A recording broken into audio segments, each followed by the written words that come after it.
big headlines everywhere. Trump's crazy. He's starting a trade war. Trump has promised 25% tariffs on both Mexico and Canada. Mexico's already caved. Yeah. They already said that they would acquiesce to the demands. We can get into that in a second. But the major reasons, I think, were summarized by this J.D. Vance clip. Trump is really smart. He has his apprentice go out there and talk to the media.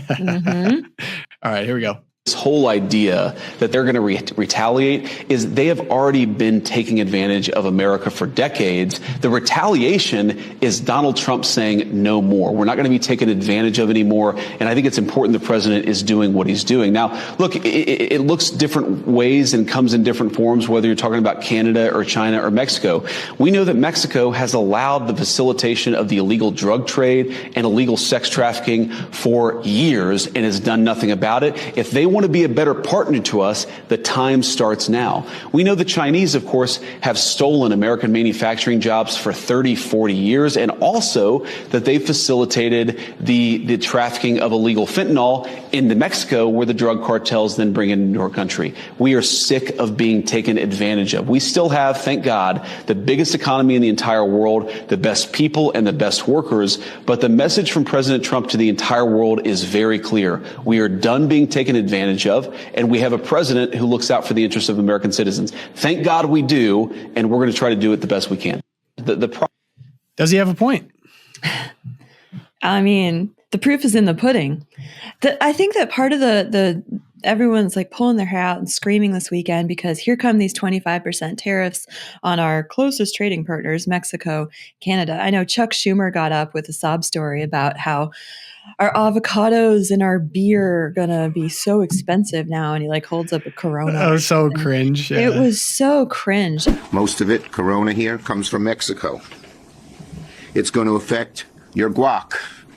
Because what is guacamole made of? Avocados, both from Mexico. And I think like in a can anyway. I know, right? It was even a can. Yeah, he couldn't even do that right. That was the like same him guy who with grilled the grill. frozen hamburgers on with cheese on them. That's the same guy who drinks. Totally. But, Man of the people. Yeah. Like I think, yeah, you can rip on him and everything, but the problem is like Trump was not using the tariffs in order to improve the American economy per se, like as a fine tool to like do this surgery on American economic interests. It is clearly a big sledgehammer move to get Mexico to actually fall in line with multiple levels of benefiting the United States. So everything, like you said, Mexico has just caved. The proof is in the pudding. Now they are going to send 10,000 troops to the border. They are going to focus on stopping the sending of fentanyl into the United States. In return, the United States is going to focus on the illegal gun trade, where we're sending all these like high-powered weapons to Mexico. And this is exactly the point of the tariff. Trump knew that this would be an effective means to get Mexico to the table. And it worked. Like, that's what's going on here. So all this like, oh, tariffs bad. Like, it's working.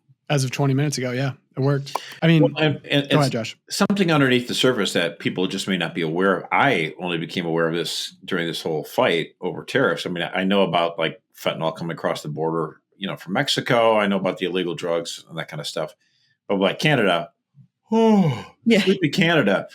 Well, actually, no. So what happened is Ontario, I guess, like in 2017 or something like that, radically changed the way in which they gave out licenses for truckers. And so like the number of places that give out trucking licenses in Ontario has exploded. And so we don't know who's coming across the border anymore. And there's like a whole international like kind of mafia that's running this, and there are paper mills. You don't really even have to do anything. And so we have no idea who's driving these trucks anymore. Just 3 years ago, Justin Trudeau relaxed all of the restrictions on all of the regulation around the chemicals that go into the manufacture of fentanyl. So although fentanyl itself is still technically illegal up there, the actual manufacture of it is almost completely unregulated. And so this has just exploded the fentanyl production up there. Gee, I wonder where the trucks are taking all that fentanyl. Yeah. There's not that many people in Canada down to here. Somebody on Twitter referred to the current and soon to be leaving Prime Minister of Canada as Justin Castro, spell out the French way. I mean, I'm just convinced So I want to get into some numbers here, but before, I'm convinced that so many people have never been a part of a successful business negotiation ever. Like watching people freak out over the weekend about avocados, beer. It was Eric coffee Erickson not is long absolutely ago. the worst. He's a so-called conservative. He's a never Trumper. He was going bananas. He's terrible. Yeah. But this is what happens, right? Like you use your leverage to negotiate on behalf of either yourself or your clients to get the best possible outcome. If it doesn't work out, yes, there could be negative impacts in the case of tariffs. But looking at Mexico currently, looking at Canada right now with the outgoing Trudeau, there's tons of leverage for the United States to actually defend its interests, protect its borders. I mean, I was even looking into the numbers here. You see fentanyl talked about a lot with Canada. The CBP actually picked up 43 pounds of fentanyl at the Canadian border. And that's only what they picked up. That's not what actually got through.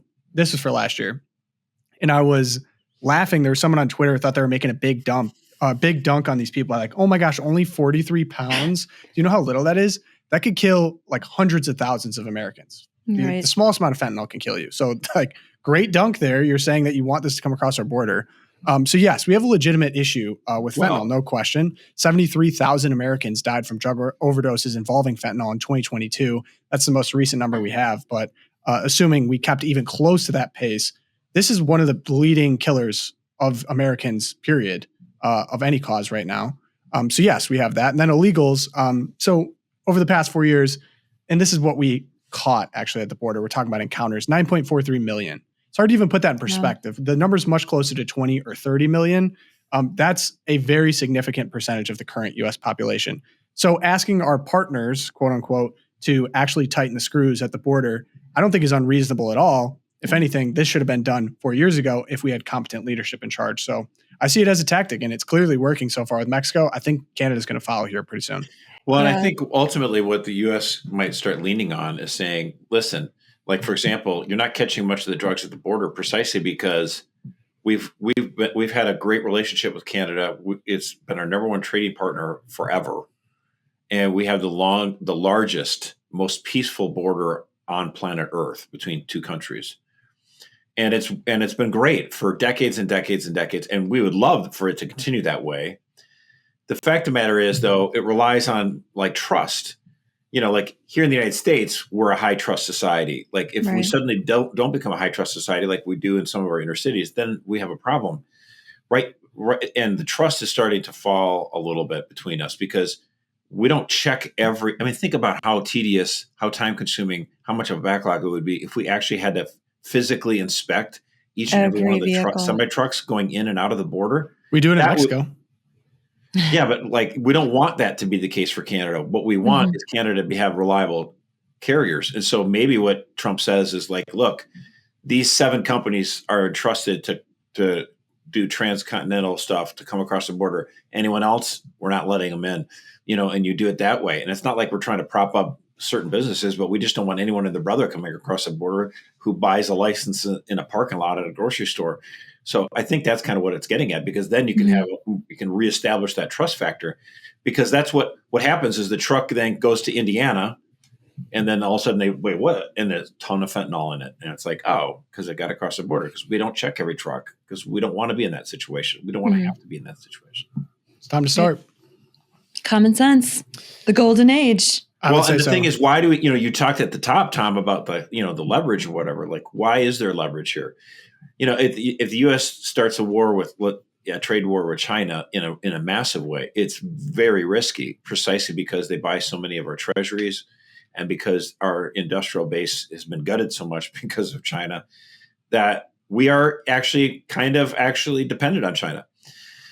That's not the case with Mexico or Canada, but like Canada is like something like 7% or 8% or whatever it is of our trading, thing. If we suddenly couldn't trade with them anymore, it would be a blip. It would make it, certain sectors would be hurt. I'm not going to try to belittle people like, wait a minute, that would be, I get it. But overall, in terms of the U.S. economy, we could muster that storm. Same with Mexico.